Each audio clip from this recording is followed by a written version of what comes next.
Hi everyone, my name is Alex with Levy Moncasa Group, and today we have the second episode with Lola Zakharova. Today she's probably gonna go deeper in some questions related to immigration, right? How are you doing today? I'm great, thanks so much, Alex. Thank you again for your time. I know you are very busy, but so you just dedicate your time educating better people and maybe our clients, maybe potential clients, and then people know what's gonna be their next step if they need some services or legal advices and so on.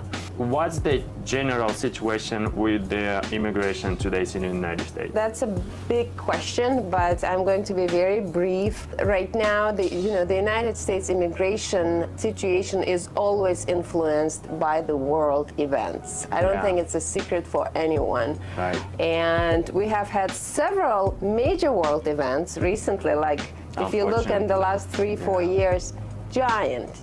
First of all, there was a COVID pandemic, and the implications on the U.S. immigration situation is that people were not working for 2 years, or there were some interviews scheduled, but they were remote and things like that. And so if you're not working for 2 years, everything is on hold. Yes. So a lot of cases were backlogged. And so when people ask, why is this taking so long? I always remind them, your case was there, and then there were other cases that were piling on top of each other for the 2 years, and the agency was not working. So right now the agency is still working very much on working through the backlog. So that's a world event, COVID pandemic. But we also had some humanitarian situations. One is in Afghanistan, when the current administration withdrew the troops from U.S. troops from Afghanistan, and everybody remembers those dramatic scenes when people were just trying, frantically at the Kabul airport trying to leave Afghanistan. And so the United States received a lot of refugees, Afghans who supported the U.S. government during the U.S. government's presence there. Lots of Afghan refugees. And then we have the humanitarian situation in Ukraine.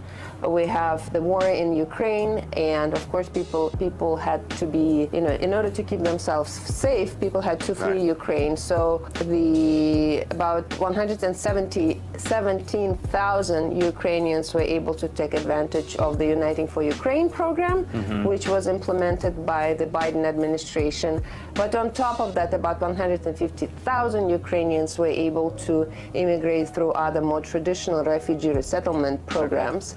So, in one word to describe the situation in the United States with immigration, the agencies are extremely busy. Yeah. Very busy, because people need help, people apply for various benefits, and it takes time and effort to process those benefits, and the agency is short-staffed, and by agency I mean U.S. Citizenship and Immigration Services. So they're very busy right now. Do you see them to implement something to make it, more smooth and all these, processes? Yeah. Do they hire more people, or they just try to do whatever they have stuff in? That's a great question.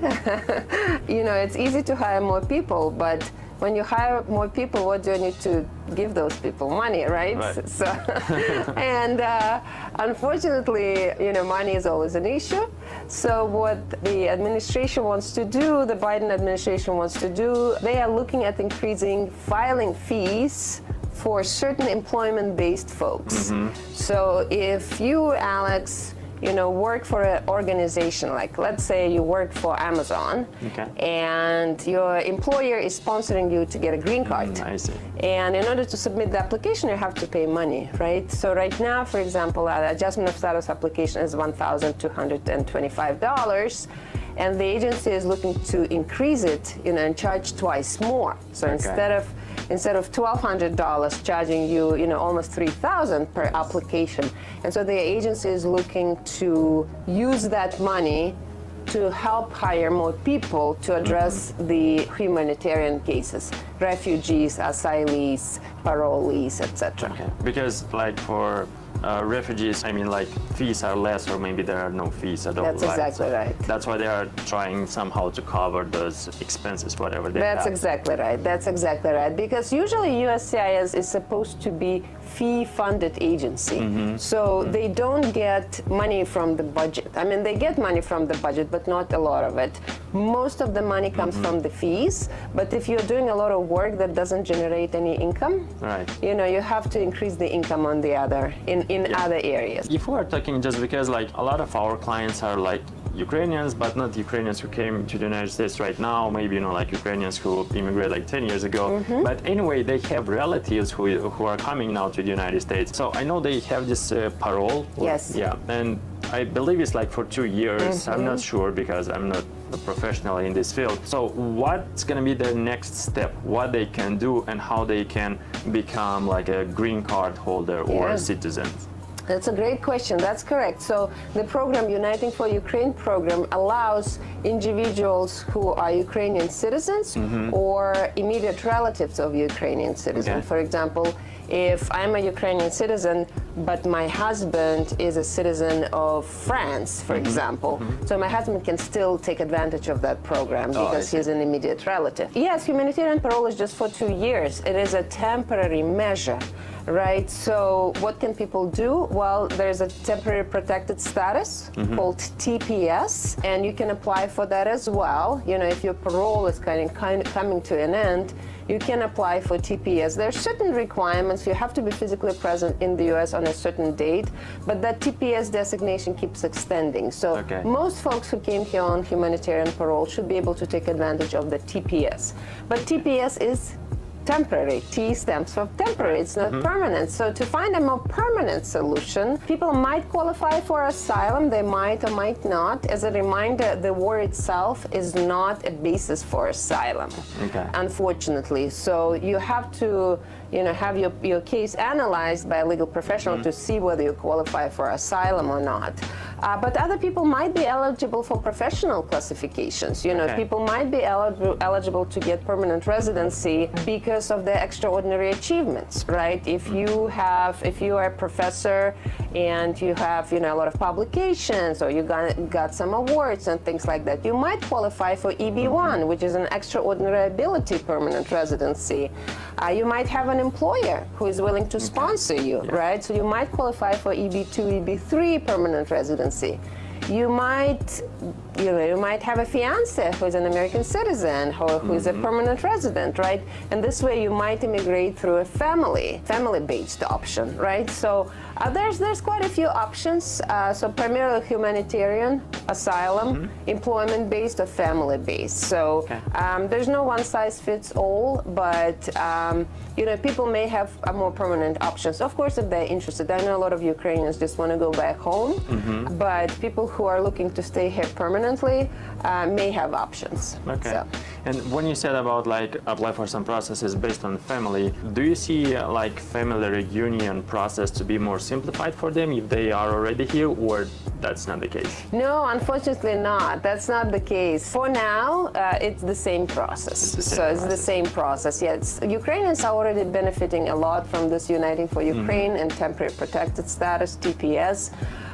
But I am not aware of steps taken in terms of the family reunification. The same processing times apply to them. Okay, and I know there were people who came just, you know, like through the border from Mexico, like from Ukraine. Yes. And let's say those people arrived to the United States, they did not apply for TPS. What should they do? Maybe to apply for TPS at this time? Yes, if they can qualify. Yes, if they qualify for TPS, they definitely should apply for TPS, because if you just cross the border, you know, you are paroled, and then eventually, you know, depending on your situation, you may have to be seen by an immigration judge.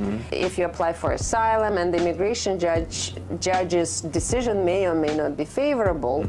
So by applying for TPS, so basically what is TPS? TPS is basically a promise by the government not to deport you.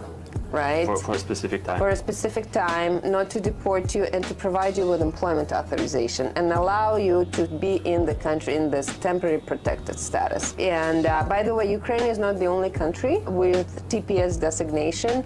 There are other countries in the world that have this designation, including Yemen, and there's just a lot of countries. I'm blanking right now, but there's a significant list, and so it depends on the severity of the situation in the country. So the TPS is really designated to those countries that are going through some tough time. That tough time is over, so that means that they have to leave the United States and go back to their country. Yeah, that's exactly right. So the government will they may extend the TPS designation, or they may stop the TPS designation. Okay. But in my experience, if there is a serious event that occurred, the designation is not going to stop right away. So, for example, there was an earthquake in Haiti, if I'm not mistaken, several years ago. And because of that, Haiti got TPS designation, and it still does have that designation, even though the earthquake was 10 years ago, something like that. So usually if the designation is assigned, it will go on for quite some time. Okay. Even if the humanitarian situation is over. We talk about other countries. Let's say people want to immigrate to the United States. So what ways they have to come here? Yeah, so that's a great question. First of all, I always encourage people to take advantage of the diversity visa lottery. People say, oh, it's just a lottery, it's not real. Well, it is real. I work with real people who win the lottery. There's numerous members of my family who were able to win the lottery and come to the United States. And it's free and it's easy. So I encourage people to do that. But that's, of course, a lottery. Nothing is guaranteed. So there's, again, humanitarian immigration, professional immigration, and family immigration. So if you don't have close family members here in the U.S., take a look at your employment options. Maybe you're a highly skilled professional and you have a job offer from the United States. You might be able to take advantage of an H-1B visa, or you might be able to take advantage of a green card, employment-based green card. And there's a general misconception. People think you have to be in America in order to get sponsored for a green card by your employer. That's not the case. I have helped numerous companies who have a highly talented person, Ukraine, Russia, Romania, somewhere. They're just sitting there, they're unable to come to the US otherwise, and the company says, I need that person here. I said, it's going to be a long journey, it can take 1 year, 2 years, 3 years. They say, I don't care. And so we actually start the process for the people, even though the person is not here. And so the person gets their immigrant visa at the U.S. Embassy in their home country and then come here on a green card. So it is also possible. So understanding the options, family and employment-based options is the key. Right. And then kind of, as I was listening to an audiobook this morning, and apparently Bruce Lee said, listen, discard what you don't need, retain what you do need, and then adapt the situation depending on your own personal circumstances. So were you listening to his book? I was not. I was listening to this. Yeah, but apparently that's a phrase by Bruce Lee. Nice. So, but that's the same advice goes to anyone who wants to immigrate. It's very good advice. Thank you. Is there anything related to business? May people, based on business, investments, come to the United States and become citizens in the near future? Absolutely. Absolutely. There are certain categories for investors and treaty traders. We call them treaty trader or treaty investor. The main requirement there is that the country you are the citizen of has to have a treaty, an agreement with the United States. Oh, I see. So it doesn't apply to everyone. It only applies to individuals from certain countries. But yes, if you are a citizen of this country and if you are willing to, open a business here in America, invest some money, you might be able to get a visa this way. It is a temporary visa, but it might lead to permanent options as well. Can you tell us where can people reach out to you? Maybe like a phone number, website? any contact information? Absolutely, you can share? yeah. The easiest way to reach out to me would be by email, and my email is lolaz@mhb.com. I am also active on social media. Unfortunately, I don't have Twitter just yet. Okay. But I am very responsive on Facebook, so people can message me at any time. I do Nice. have a professional Facebook page as well, both personal and professional, where I try to keep folks posted about important immigration updates and just offer some, little bits of helpful information that might be helpful to folks. But yes, I welcome everyone.